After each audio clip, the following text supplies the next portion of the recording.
je crois, 72 heures à la signature de l'accord de paix entre la République démocratique du Congo et le Rwanda, ce qu'on appelle le deal. Quel commentaire faites-vous par rapport à ça?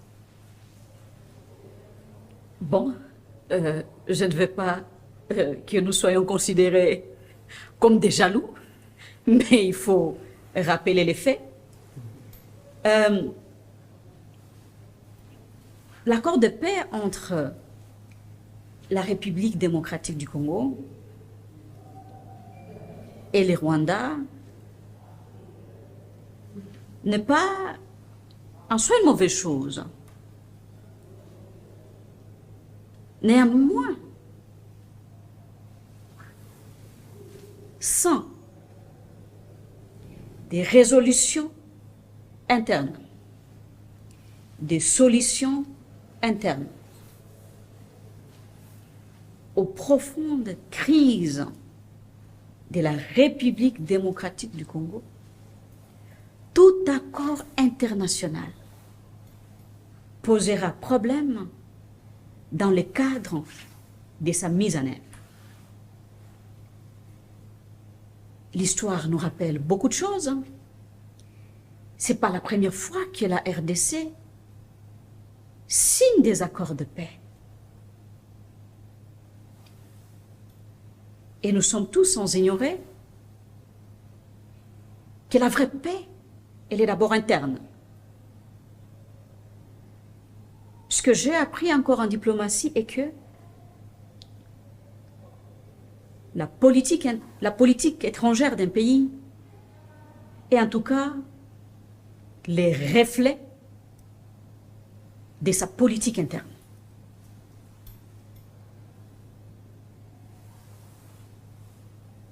Sans trouver des solutions aux problèmes internes,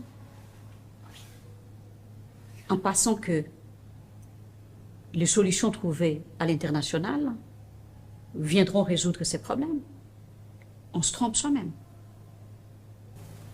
Fabrice, Kofi Annan disait qu'une paix qui ne se traduit pas dans la vie quotidienne est un mensonge diplomatique. J'aimerais rappeler une autre chose. Nelson Mandela disait également ceci: signer un accord sans le moyen de l'appliquer, en tout cas, c'est repousser les conflits à plus tard. Je me rappelle également de ce que disait Henry Kissinger. Il disait ceci, qu'un accord qui ne règle pas les causes profondes du conflit n'est qu'une simple pause avant la prochaine guerre. Nous devons avoir des accords qui nous aident à régler les problèmes réels du Congo. Et ça ne peut que venir des Congolais. Et rien de ce qu'on peut nous imposer de l'extérieur. Nous sommes le maître de notre destin. Un Congo souverain et libre. Nous ne pouvons pas aujourd'hui nous permettre d'hypothéquer la souveraineté de notre pays. Sinon, à quoi sert la commémoration de la date du 30 juin? C'est pour ça que Lumumba et les autres s'étaient sacrifiés. Je ne pense pas. il faut à un moment donné avoir un esprit nationaliste, patriotique. En tout cas, avoir la fierté d'avoir Congo comme pays,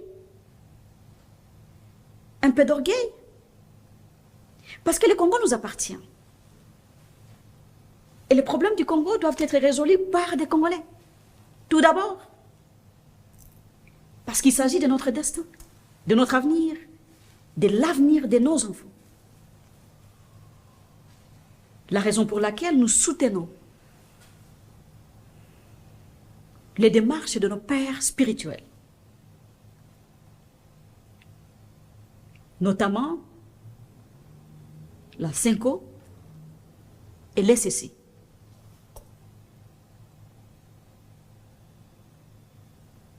Pour un dialogue inclusif. Pour un dialogue qui inclut les acteurs majeurs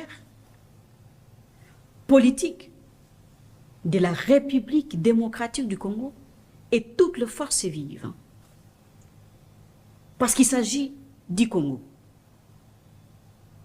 qui n'appartient pas seulement aux seuls dirigeants qui les dirigent. Et c'est pour cela que le pouvoir ne doit pas enivrer certaines personnes qui commencent à penser aujourd'hui qu'ils ont le droit de faire tout ce qu'ils estiment ou décident de faire sur la République démocratique du Congo. C'est un bien commun. C'est un héritage de nos pères fondateurs. Le Congo est Congo parce que il y a les Bangala, il y a les Baswahili, il y a les Bakongo et il y a les Baluba. Et sans les Bakongo, le Baluba, les Swahili, Fon, où sont les Bangala, le Congo n'existera plus. Et si certains pensent qu'ils doivent continuer dans leurs esprits de division, sachez que